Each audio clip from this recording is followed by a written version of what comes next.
Hello everyone, welcome to Sunya IAS and welcome to this lecture. In this lecture, we are going to continue talking about the Indian Parliament. We talked about the Indian Parliament in the last lecture.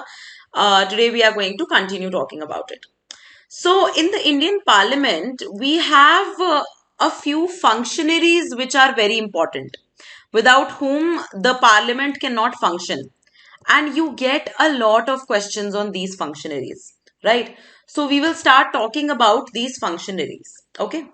In your notes, first write about the presiding officers. Presiding officers. Now, presiding officers of both the houses, Lok Sabha and Rajya Sabha, they are supremely important people. Matlab, they are equal to what a Supreme Court judge is, right? What the Chief Justice of India is for the rest of the country. They are having the same kind of importance when it comes to the parliament because they are interpreting the constitution, they are maintaining order in the parliament, everything they are doing. So, regarding the presiding officer, in Lok Sabha and Rajya Sabha, just write down and see how you can make the flow charts. In Lok Sabha, the presiding officer is called the Speaker of the House. Okay, the Speaker of the House.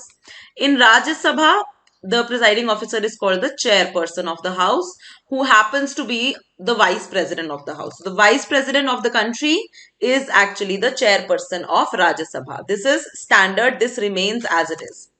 Now, how are they elected? If we talk about election, we know that the Vice President of India is elected by the entire parliament by proportional representation by single transferable vote. In the same way that president is elected, but the electoral college is different. So here you just write election of VP. We have already talked about it. When we talk about the election of the speaker is elected by the House, by the Lok Sabha, by a simple majority. Okay, by a simple majority. So here the Lok Sabha shall be responsible to choose someone who is a part of that Lok Sabha itself. Okay. Now talk about the removal. The removal for the vice president, we have already talked about it, that the Rajya Sabha will remove by an effective majority and Lok Sabha will have to agree. The Lok Sabha speaker is removed by an effective majority of Lok Sabha. Okay, effective majority of Lok Sabha. What does it mean? It means the majority of then members of the House. Okay, removing the vacancies and etc. Okay. Then another very important thing is that who appoints them. So in both the cases, the appointment is done by the President of India. Okay. In both the cases, the appointment is done by the President of India. Now, what is the tenure? See, tenure is usually 5 years, but the office continues to be taken till the time the successor is charged. So there cannot be a position wherein the post of speaker or the chairperson is empty. If the post of, even if the speaker, let's say, has died, so there is deputy speaker to act as the speaker. If the chairperson has died, then there is deputy chairperson to act as chairperson. In no condition can the post of this speaker or vice president, that is the chairperson of Rajya Sabha, be vacant. Okay, this is very important. And this is unlike, let's say, for example, a leader of opposition. The position of leader of opposition right now is vacant in the Lok Sabha, right? So that is there. Now, along with, we'll keep on understanding more and more about the speaker and the chairperson, but along with this, just see that the speaker of the speaker of the Lok Sabha has two extra powers, along with maintaining the discipline, maintaining the order, etc. Speaker has two extra powers. One is presiding over the joint sitting. One is presiding over the joint sitting of Lok Sabha and Rajya Sabha. Only speaker, then deputy speaker, then deputy chairperson can preside over it. Chairperson can never preside over it. Okay, Vice President of India can never preside over it. Another very important power that the Lok Sabha speaker has is to designate a bill as a money bill. And this is very important because the power to designate a bill will lie only with the Lok Sabha. The money bill will lie only with the Lok Sabha. Rajya Sabha does not have any power there. That is why the position of speaker becomes very, very important. So these two are additional powers. Now we'll go question by question. We'll keep on adding knowledge to our existing knowledge and adding notes. See the first question. Consider the following statements. First question for the day. We have already done 22 questions. Consider the following statements regarding a quorum in parliament. A quorum is 1/10 of the total number of members of each house. Quorum is required for the Lok Sabha but not for the Rajya Sabha. If there is no quorum during a meeting of the house, the presiding officer can vote to establish a quorum. How many of the given statements are correct? So give a heading right quorum, and the first statement is absolutely correct, that if it is Lok Sabha, then if in the current Lok Sabha there are supposed to be 545 maximum members, from the next Lok Sabha it will be 543 because two Anglo-Indians won't be there. So 10% of 545 is 54.5, which means minimum 55 members are supposed to be there for the Lok Sabha to function, right? So first statement is absolutely correct. Second statement is wrong. The strength of Rajya Sabha right now is 245. That means 24.5. That means 25 people minimum are required to start a session. If 25 people are also not there, then the chairperson of the Rajya Sabha or the speaker of the Lok Sabha has to suspend that session and wait for the quorum to be there, because there is no point with not even 10% people attending the session. So this is applicable across the houses, both the houses. And third one is again incorrect. If the quorum is not existing, then presiding officer will not vote to establish a quorum. People are not there, so why will he or she vote? Presiding officer will simply suspend or adjourn the session itself and wait till the next meeting when the quorum can be established. So even the third one is incorrect. So here only one statement is correct. I hope you understand this. Next, consider the following statements regarding the languages in Parliament. Hindi and English are the only languages for transacting business in Parliament.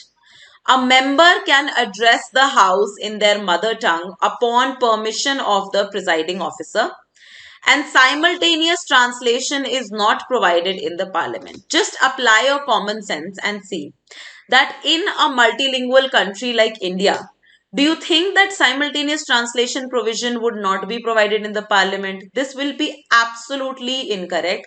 Simultaneous translation is provided.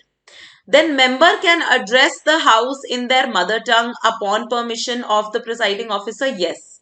When this provision is there even in the United Nations, why will it not be there in the Indian Parliament? Right? The temple of democracy. So, this is correct.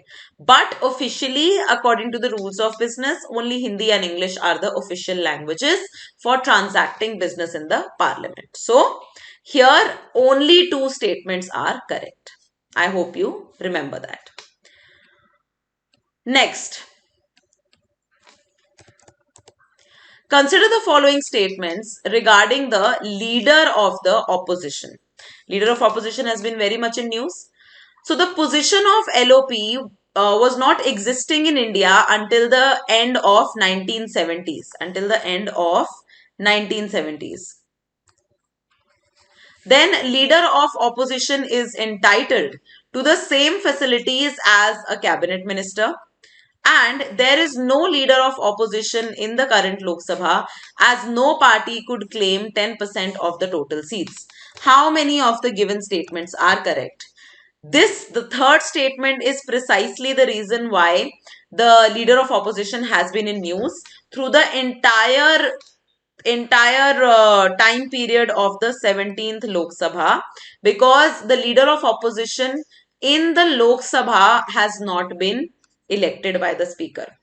Now the 10% requirement, this 10% of the total seats, that means again the quorum requirement.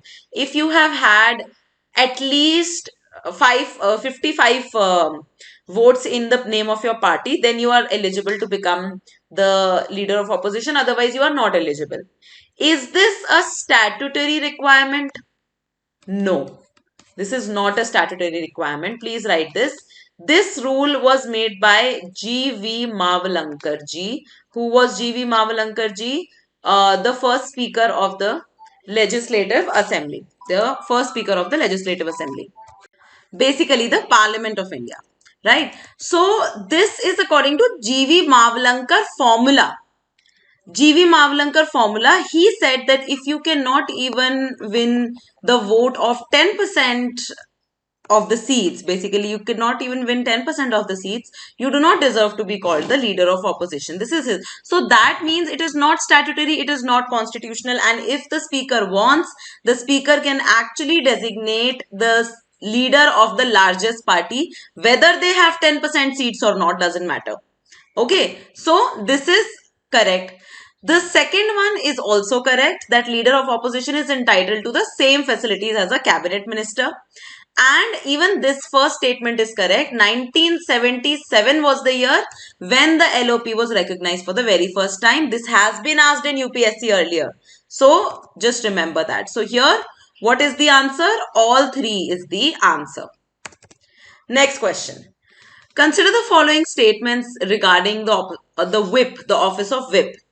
The office of whip is implicitly mentioned in the Constitution of India.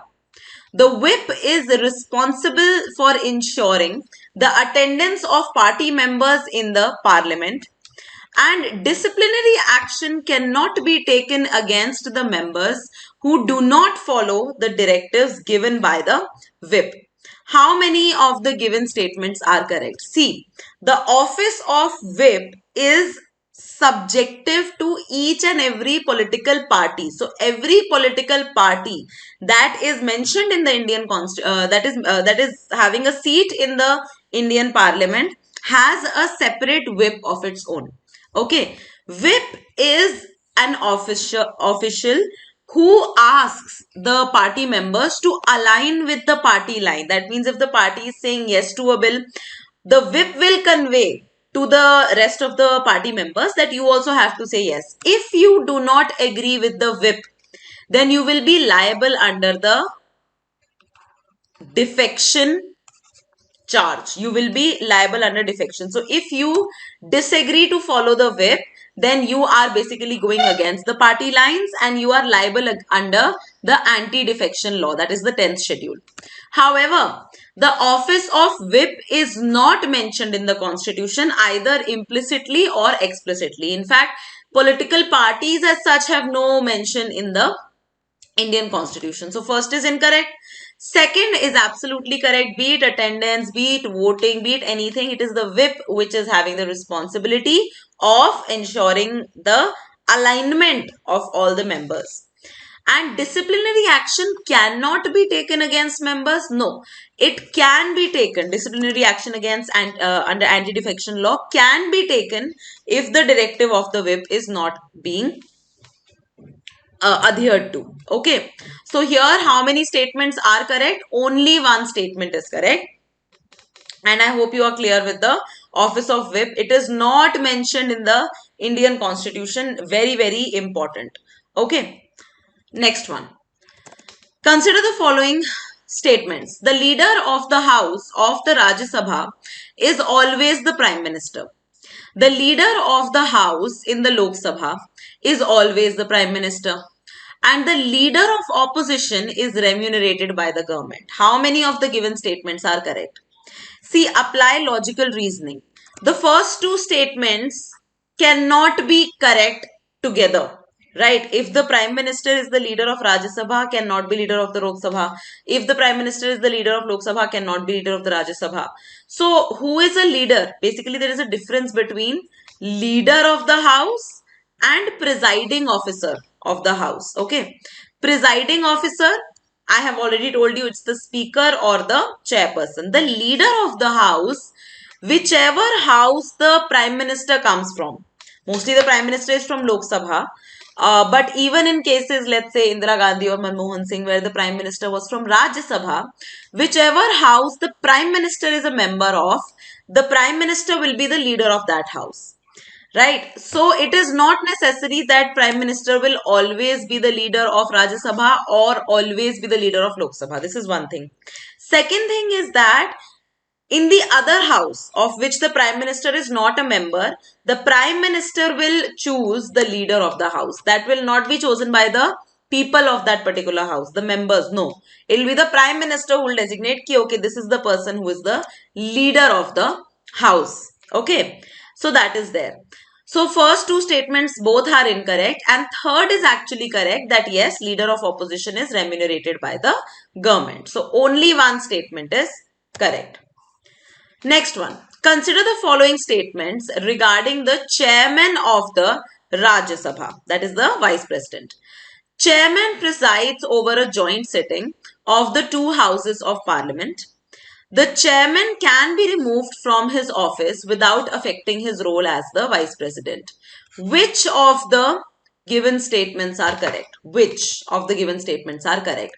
So you know that chairman will never preside over the joint sitting. So the first statement is incorrect. And even the second statement is incorrect. As soon as the chairperson stands to be removed, the dual role ends. The chairperson and the vice president both stop functioning, and if something like this has happened, the deputy chair will take charge of the house till the time the next chairperson is elected, right? But you cannot separate out these two jobs. Okay, these two jobs are interlinked. So this is very important. Here, which of the given statements are correct? Neither one nor two is correct. Okay, next. Which of the following statements about the deputy chairperson of Rajya Sabha is correct? The deputy chairperson is elected by the members of the Rajya Sabha.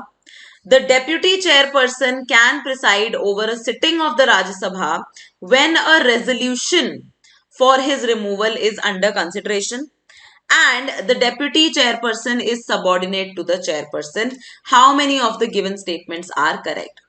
See, deputy chairperson is next in line to become the chairperson in case the chairperson, while serving as the chair, dies or resigns or anything. However, the deputy chairperson continues to be a member of parliament, basically a member of Rajya Sabha, till the time he or she is not the chairperson. Okay. So the third statement, that deputy chairperson is subordinate to the chairperson, no, this is absolutely incorrect. Deputy chairperson is equivalent to every member of parliament as such and not subordinate. Okay, so this one is incorrect. Then deputy chairperson can preside over a sitting of Rajya Sabha when resolution for his removal. No. No one can preside over the sitting of any body when the removal of their own self is being considered. So the second statement is incorrect. Then deputy chairperson is elected by the members of Rajya Sabha is absolutely correct. Yes, deputy chairperson is elected by proportional representation by single transferable vote. Same thing. Okay, so only one statement, incorrect is being asked. So only two statements are incorrect over here. Okay, I hope you will understand this. Next one. Consider the following statements about the election and term of the speaker. Speaker is elected by a simple majority of members present and voting in the Lok Sabha. When a no confidence motion is passed, the term of the speaker dissolves along with the Lok Sabha, and the speaker may be re-elected during a dissolution of Lok Sabha. How many of the given statements are correct? First statement is absolutely correct. Speaker will be elected by a simple majority, है ना, present and voting.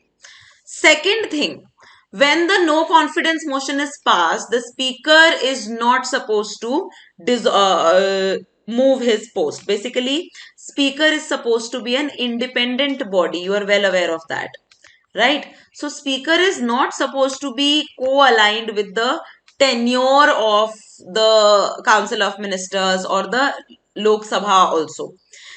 the position of a speaker can never be vacant. That is why even when the Lok Sabha is dissolved, the speaker does not cease to hold office at that point. Speaker will not cease to hold office till the time next Lok Sabha has its first sitting. And even when next Lok Sabha has its first sitting, the speaker pro tem will be appointed. है ना? The speaker pro tem will be appointed by the President of India, and then the election for the speaker is supposed to happen. Then the election for the deputy speaker will happen. So it's a very procedural thing. Okay, so that is there. And speaker may be re-elected during dissolution? No. Dissolution has nothing to do with the post of the speaker. Yes, the speaker pro tem will come into existence when new Lok Sabha comes into the picture, and after that the speaker will come. So second statement is incorrect. First statement is correct, and the third statement is also incorrect. So only one statement is correct. Speaker continues. Speaker is a constitutional position, Article 93. So the speaker continues the office. Consider the following statements about the Speaker of Lok Sabha. Speaker can be removed by a resolution passed by majority of all the members of the Lok Sabha without any advance notice. The Speaker presides at the sitting of the House when a resolution for their removal is under consideration. How many of the above statements are incorrect? You have to read the incorrect very properly. So, first statement seems to be correct, but no, this is incorrect, because first of all, not all the members of the House, but all the then members of the House, that is effective majority. Also, you need to give a 14 days advance notice. You need to give a 14 days advance notice for even initiating the removal process for the speaker. So this one is incorrect. And speaker presides when resolution for removal is there. No, speaker will not preside. So here none of the given statements are correct. I hope you understand why. No, sorry, both 1 and 2 are incorrect. Yes. See, don't make this error that I made right now. Both 1 and 2 are incorrect. You are being asked the incorrect statement, right?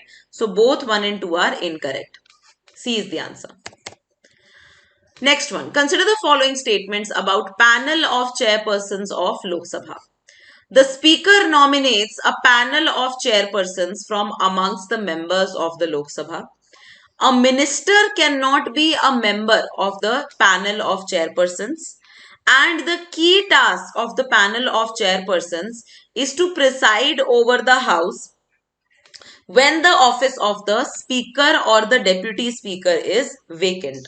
How many of the given statements are correct? Go one by one. The first statement is absolutely correct. The speaker nominates a panel of chairperson from among the members of the Lok Sabha, and this is mentioned in the rules of Lok Sabha. So there is a very elaborate procedure that if speaker is not there, deputy speaker will preside. If deputy speaker is not there, then the panel one by one will preside. So that is there. First is correct. Even second is correct, that minister cannot be a member of panel of chairpersons because speaker cannot be a biased person, right? So even if you are on the panel of probable speakers who might take up the office of speaker, you cannot be a minister because minister is clearly biased towards the ruling party, right? So this is correct. Then third one, though seems to be correct, is incorrect because of this word vacant. As soon as the position of speaker lies vacant, there has to be elections to that. It is not that the rest of the tenure of the speaker can be held by the panel. That is not supposed to happen. So here the third statement is incorrect. Yes, if there is sudden death, if there is sudden resignation, if there is that, then the key task is to preside if deputy speaker is not there. But if vacancy is there, elections have to happen. And in that case, when vacancy is there, please write this very carefully, then the president will appoint one of the members of the Lok Sabha itself to preside over the meeting. Are you understanding the difference? There is resignation, there is death, there is emergency, there is absenteeism of both speaker and deputy speaker. Then the panel of chairperson can come up. But if there is vacancy Then president will choose a leader from the MPs of from the Lok Sabha itself to be discharging the duties of the speaker. So here third statement is actually incorrect, and that is why you are being asked the incorrect aspect of it. So only one is incorrect. Okay, only one is incorrect. Next one. Consider the following statements about the speaker's role and powers in the Lok Sabha. Speaker is an ex officio chairperson of any parliamentary committee. Then speaker has the authority to allow a secret sitting of the house at his discretion, and speaker's salaries and allowances are subject to the annual vote of the parliament. How many of the given statements are correct? Find out the absolutely incorrect statements. Even if you don't know, then what do you think can be an incorrect statement? See, speaker cannot be the ex officio chairperson of any parliamentary committee. It is a vague thing. For example, there are 24 department related standing committees. There is the public accounts committee. There are so many committees. So speaker cannot be the head of it, right? All of them. So there are many committees, like there is the rules committee, there is the rules committee for which the speaker is the head. Then there is business advisory committee from which speaker is the head. But not all committees are under the speaker. I hope you understand that. So here first statement is incorrect. Then second one is correct. Even when the leader of the house comes to the speaker saying that we need a secret sitting of the house, then also it is up to the discretion of the speaker whether the speaker wants to have this particular sitting or not. So I hope this is clear that yes, that is what makes the speaker so powerful, that speaker has discretionary powers regarding the secret sitting. Speaker has discretionary powers regarding designation of a bill as a money bill. So this is correct. And speaker's salaries and allowances are subject to annual vote of the parliament? No. They are charged on the Consolidated Fund of India, because speaker is a constitutional post and speaker is supposed to discharge his or her functions very, very independently. So here only one statement is correct. Next, consider the following statements regarding the powers and functions of the Speaker of the Lok Sabha. The Speaker presides over a joint sitting of the two houses of Parliament summoned by the President to settle a deadlock on a bill. The Speaker can adjourn the House or suspend the meeting in the absence of 1/10 of the total strength of the House, called the quorum. And the Speaker casts a vote in the first instance, and in the case of a tie, resolves the deadlock with a casting vote. How many of the given statements are correct? The first two statements are absolutely correct, that speaker is the chairperson, the presiding officer of a joint committee, and has to adjourn in the absence of quorum. But the third statement is not correct actually. The third statement says that speaker casts a vote for the first instance. No, speaker will not cast a vote for the first instance. Speaker will only cast a casting vote at the end of it. Okay, so here only two statements are correct. I hope you understand. Next one. Consider the following statements regarding the office of the Speaker in India. The Speaker is the final interpreter of the provisions of Constitution, rules of procedure, and parliamentary precedents within the House. And the Speaker is elected from among the members of the Parliament. How many of the above statements are correct? Which of the above statements actually? So, read it very carefully. First statement is correct, definitely. But the second statement, which seems to be very correct on the outset, is incorrect because of only one word, that is the parliament. You cannot choose a speaker out of the Rajya Sabha. So here it should be Lok Sabha. What should be written here is Lok Sabha. That speaker is elected out of the members of Lok Sabha. I hope you are trying to get the difference that I am telling you. No one can be elected as a speaker till the time they are not a member as such of the Lok Sabha. Okay, so that is there. So how many of the given statements are, which of the given statements are correct? One only is correct. Next statement. Consider the following statements regarding the Speaker in the Indian Parliament. Speaker is responsible for nominating the chairman of all parliamentary committees. Committees like Business Advisory Committee, General Purpose Committee, and the Rules Committee work under Speaker's direct supervision. And the Speaker has the sole authority to refer any question of privilege to the Committee of Privileges for examination, investigation, and report. How many of the given statements are correct? Even when you might see a few extreme words over there, the three statements given here are all correct. So, Speaker is definitely responsible for nominating the chairman. Then I already told you Business Advisory Committee, Rules Committee, General Purpose Committee, they are under direct supervision of Speaker. The third one, Speaker has the sole authority to refer any question of privilege. Yes. No proceedings for privilege can be taken forward until and unless the Speaker approves of it. And that is why, again, Speaker must be a non-partisan person. Otherwise, all these tools of accountability can be misused against the opposition members. That is what it is. Right? So, here all the three statements are correct. Okay, all three are correct. Next, consider the following statements about the nomination of a panel of chairperson by the Speaker of Lok Sabha.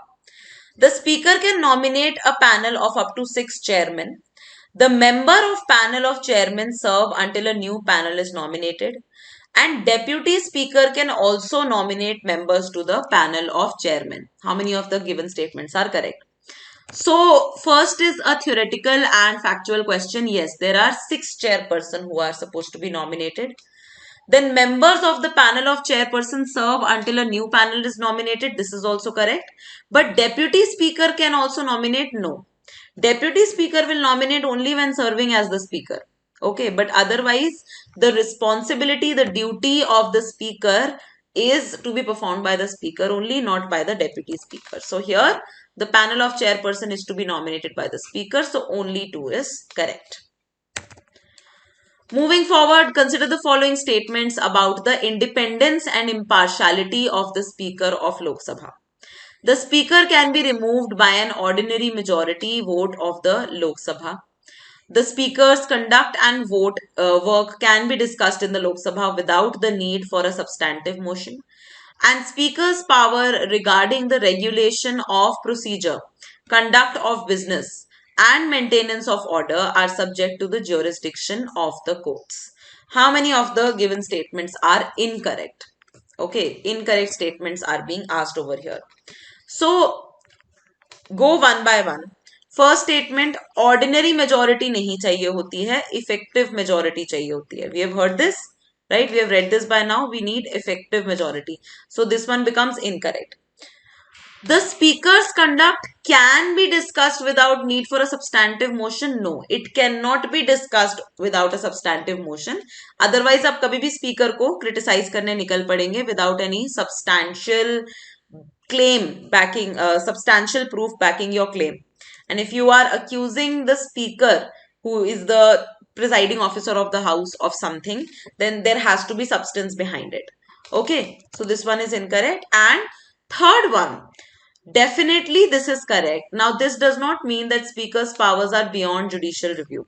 Speaker's powers are not beyond judicial review. However, the tasks that Speaker performs, for example, designating something as the money bill or not a money bill, that is supposed to happen in the jurisdiction of the Speaker only. So that responsibility cannot be forwarded to the Supreme Court of India or the High Court of India. Yes, if anything unconstitutional has been done, that can be sent to the judiciary for sure. Okay, so I hope you're understanding.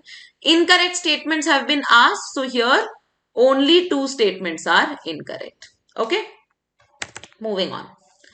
Consider the following statements about election of Deputy Speaker of Lok Sabha. Election of Deputy Speaker shall be held on such date as the Speaker may fix. The provisions of rules governing the election of Speaker also apply to the election of Deputy Speaker. and the position of deputy speaker is above the other members in the Lok Sabha. How many of the given statements are correct? First statement, absolutely correct. Please write this down. The election for the speaker, date for that is given by the President of India, and the date for the election of the deputy speaker is given by the speaker. Okay. So this is very important. Then second is absolutely correct कि जो rules जैसे single the proportional representation by single transferable vote, तो ये जो सारे provisions हैं, जो सारे rules हैं, they definitely apply to both speaker and deputy speaker. So here the second statement is also correct. Now, third is absolutely incorrect. As we talked about deputy speaker earlier, neither is the deputy speaker subordinate to the speaker, neither is the deputy speaker above the rest of the MPs. The deputy speaker is just a MP that way. As soon as he gets the position of a speaker, that is when the basically the जो औहदा है वो बढ़ जाता है. सो ऐसा कुछ भी नहीं है कि वो किसी से ऊपर है या नीचे है. तो 1 and 2 are correct, and that is why only 2 is the correct answer. Okay, only 2 is the correct answer. Next one. Consider the following statements regarding the deputy speaker of Lok Sabha. The deputy speaker is elected by the Lok Sabha members immediately after the speaker's election. Date for election of speaker is decided by the house through simple voice vote, and deputy speaker has been traditionally elected from the ruling party or alliance since the 11th Lok Sabha. How many of the given statements are correct?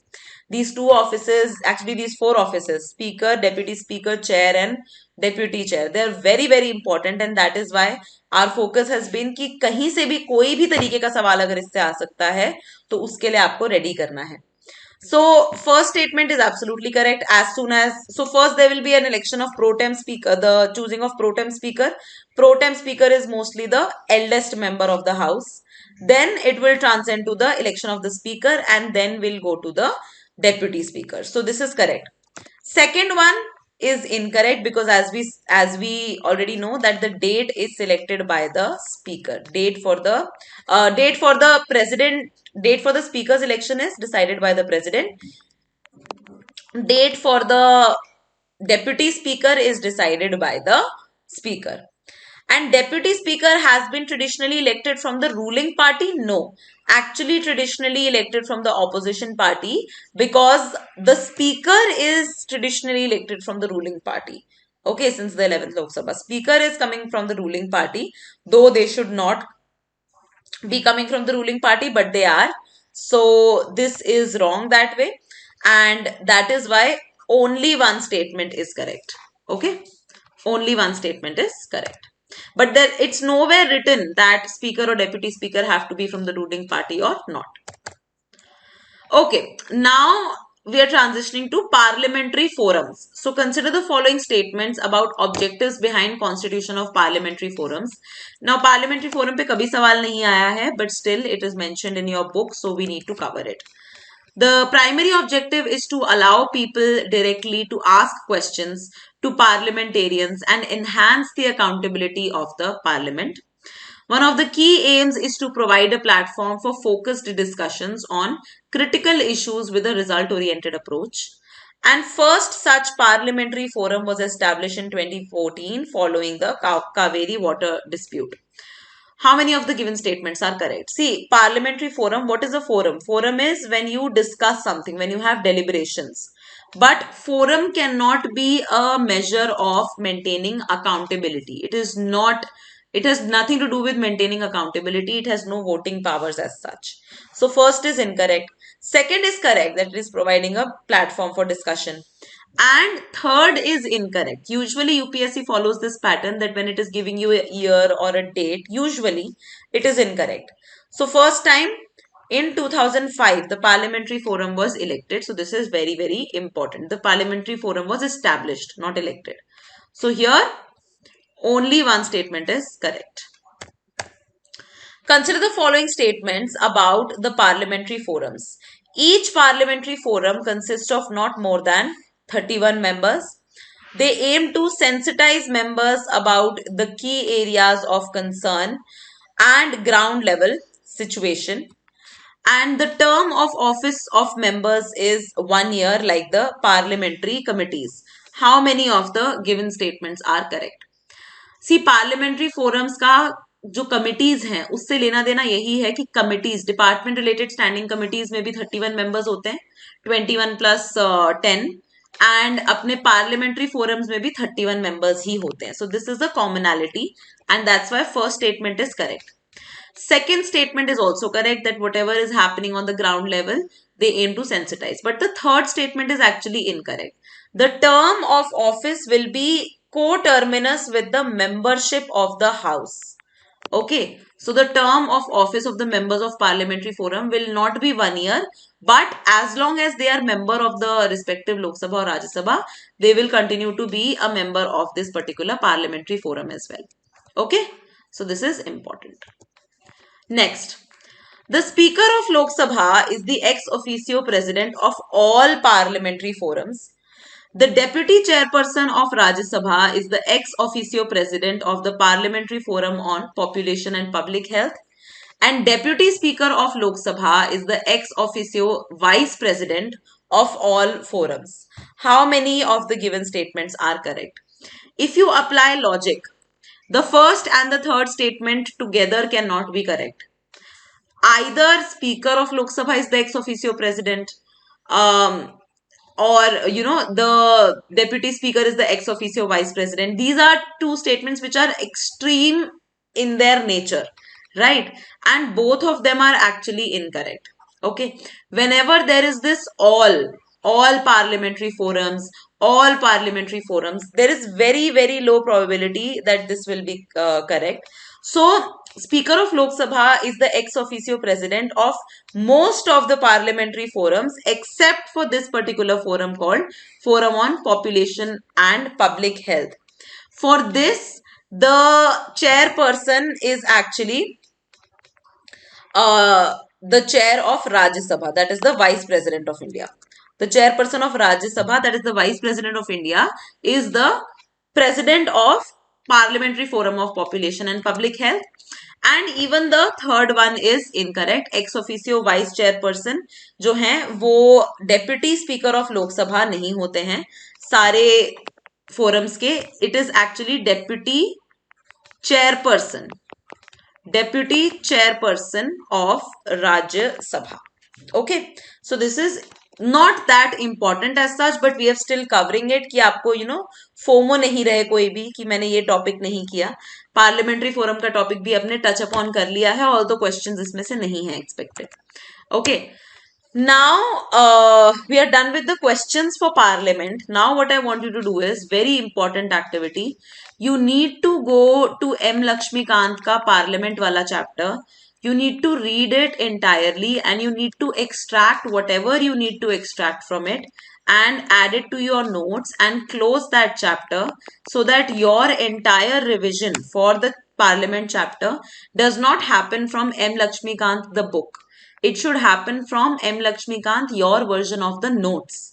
Okay, so please understand this, that you will not have the time to open the book as and when you go forward in this journey. It is your responsibility and I would say it is your smartness which will keep on reducing the time that you spend in reading the book. So right now you have the time, you read, and because we are going chapter by chapter, that is why you don't have a lot of load over here. But once you will see that, one by one the chapters are being kicked away and they're being ticked off and you don't have to read them from M. Laxmikant anymore, it is going to be a very light feeling. So you do that for yourself and for your future revision. Okay.